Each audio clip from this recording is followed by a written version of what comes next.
اللہ جل مجدہ ارشاد فرماتا ہے کاش کہ ہمیں قرآن مجید کی سمجھ آ جائے اور قرآن پر ہمارا عمل ہو جائے اور ہم صحیح مسلمان بن جائیں. کاش کہ فرمایا قل ان کان آباؤکم و ابناؤکم، اے محبوب، اے میرے محبوب، اے میرے پیارے رسول، فرما دیجئے، اعلان کر دیجئے، امتیوں کو بتا دیجئے، ان کان آباؤکم، اگر تمہارے باپ، دادا، پردادا، نانا، پڑانا، یہ جتنے تمہارے اصول ہیں، و ابناؤکم، اور جتنی فروعات ہیں، تمہارے بیٹے، پوتے، آگے پوتی ہیں، یا جو کچھ ہے جتنے تمہارے آگے تم سے نسل آگے چلی ہے، جس نسل کے تم ہو یا تمہاری نسل آگے چلی ہے، و اخوانکم، اور تمہارے بھائی بہنیں، ان کی اولادیں، و ازواجکم، تمہاری بیوییں، و عشیرتکم، اور تمہارے رشتہ دار، و اموال اقترفتموہا، اور وہ مال جس کا تم کماتے ہو، کمائی کرتے ہو، و تجارتن تخشون کسادہا، اور وہ تمہارا کاروبار جس کا تمہیں خطرہ رہتا ہے کہیں نقصان نہ ہو جائے، و مساکن تردونہا، اور وہ گھر، وہ بلڈنگیں جس پر تم خوش ہوتے ہو بنا کر، احب الیکم من اللہ ورسولہ و جہاد فی سبیلہ، اگر یہ ساری چیزیں تمہیں اللہ کے نبی اور جہاد فی سبیل اللہ سے زیادہ محبوب ہیں،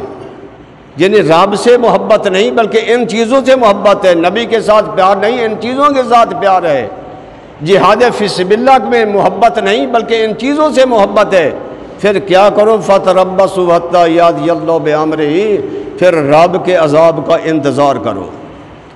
پھر رب تم پر ایسا عذاب مسلط کر دے گا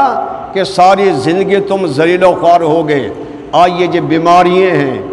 مختلف وبائیں ہیں، یہ کیا رب کا عذاب نہیں تھا اور کیا ہے؟ پھر کافروں سے ہم ڈر رہے، کافروں کے ہم غلام ہیں، ان کے جوتے صاف کرنے والے بن رہے ہیں، تو رب کا عذاب نہیں ہے تو اور کیا ہے؟ رب تم پر دشمن تمہارا مسلط کر دے گا، تمہاری کوئی عزت نہیں رہے گی. یہ سمجھ لو کہ ہمارے جتنے بھی سیاستدان ہیں ان میں سے کوئی بھی مخلص نہیں، کوئی بھی عزت والا نہیں ہے، ذلیل و خوار ہے. الا ماشاء اللہ کوئی اگر ایک ان میں سے ہوگا تو اس کی کوئی سنتا ہی نہیں ہے، اس کو سنے گا بھی نہیں. تو فرمایا فتربصوا حتی یأتی اللہ بامرہ، پھر رب کے عذاب کا انتظار کرو. واللہ لا یہدی القوم الفاسقین، اللہ فاسق قوم کو کبھی ہدایت نہیں دیتا. پھر جو ان کے ساتھ محبت کرے، اللہ کے نبی کے ساتھ پیار نہ کرے تو وہ فاسق ہے،